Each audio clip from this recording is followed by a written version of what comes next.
Hello friends, welcome to my channel Ramani Govindu vlogs. ఈరోజు మన ఛానల్లో ఇంట్లోనే ఈజీగా వెజ్ మెమోస్ రెడీ చేసుకుందామండి. దానికోసం ఒక ప్లేట్లో 1.5 కప్పు మైదా తీసుకోవాలి. దీంట్లో రుచికి సరిపడా సాల్ట్, కొద్దిగా ఆయిల్ వేసుకోవాలి. ఇప్పుడు ఈ ఆయిల్ సాల్ట్ పిండికి పట్టేలాగా ఒకసారి కలుపుకోవాలి. దీంట్లో కొద్దిగా నీళ్ళు పోసుకుంటూ పిండిని పూరీ పిండిలాగా సాఫ్ట్గా కలుపుకోవాలండి.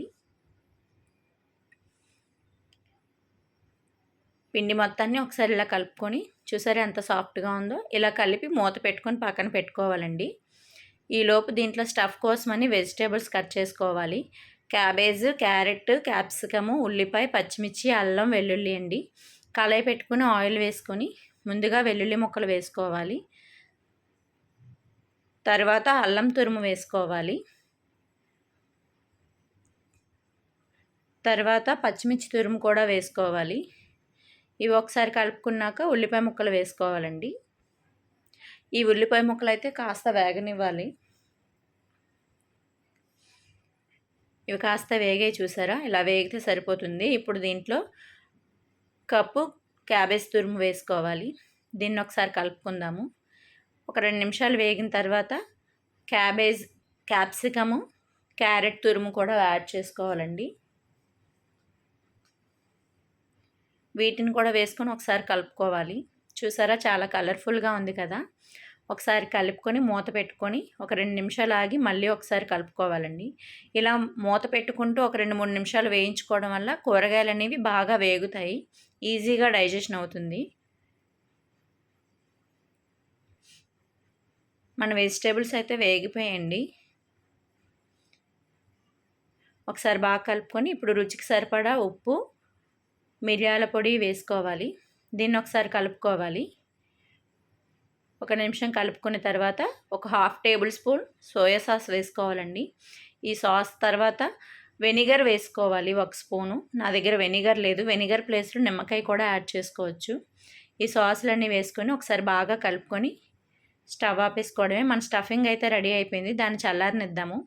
ఈలోపు పూరీ పిండిని చిన్న చిన్న ముద్దలుగా తీసుకొని బాల్స్ కింద రెడీ చేసి పక్కన పెట్టుకుందామండి.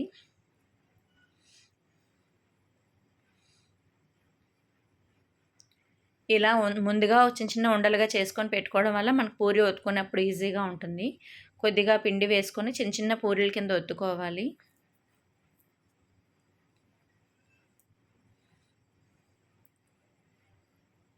ఇలా పూరీలన్నీ ఒత్తుకొని పక్కన పెట్టుకుందాము. ఇప్పుడు ఒక్కొక్క పూరీ తీసుకొని మనం రెడీ చేసి పెట్టుకున్న స్టఫ్ని 1.5 స్పూన్ల వరకు అలా వేసుకొని ఇప్పుడు ఈ అంచులన్నిటిని ఫోల్డ్ చేసుకుంటూ రావాలండి. ఇలా ఫోల్డింగ్ చేయడం కష్టంగా అనిపిస్తే కజ్జికాయ మోల్డ్ ఉంటుంది కదా, దానిలో కూడా పెట్టుకొని చేసుకోవచ్చండి.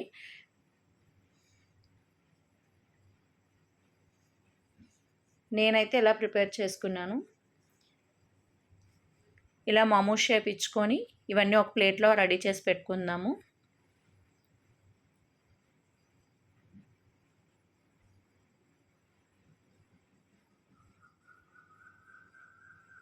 ఈలోపు మన ఛానల్ని ఎవరైనా సబ్స్క్రైబ్ చేయలేని వాళ్ళు ఉంటే చేసుకోండి ప్లీజ్.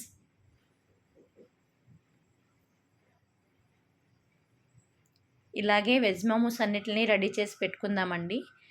ఇప్పుడు ఒక కళాయిలో ఒక 1/2 లీటర్ వరకు వాటర్ వేసుకుందాము. మీ దగ్గర స్టీమర్ ఉంటే ఓకే, నా దగ్గర లేదండి, అందుకని నేను ఈ ప్లేట్ని అయితే పెట్టుకున్నాను. దానికి కొంచెం ఆయిల్ గ్రీస్ చేసుకోవాలండి. అలా ఆయిల్ రాసుకోవడం వల్ల ఏంటంటే మెమోస్ అంటుకోకుండా నీట్గా వస్తాయి తీసేటప్పుడు.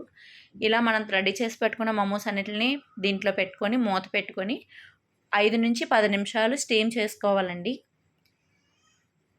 చూసారా మన మోమోస్ అయితే రెడీ అయిపోయాయి. దీన్ని కాస్త చల్లారనిచ్చి ప్లేట్లో తీసేసుకోవడమే.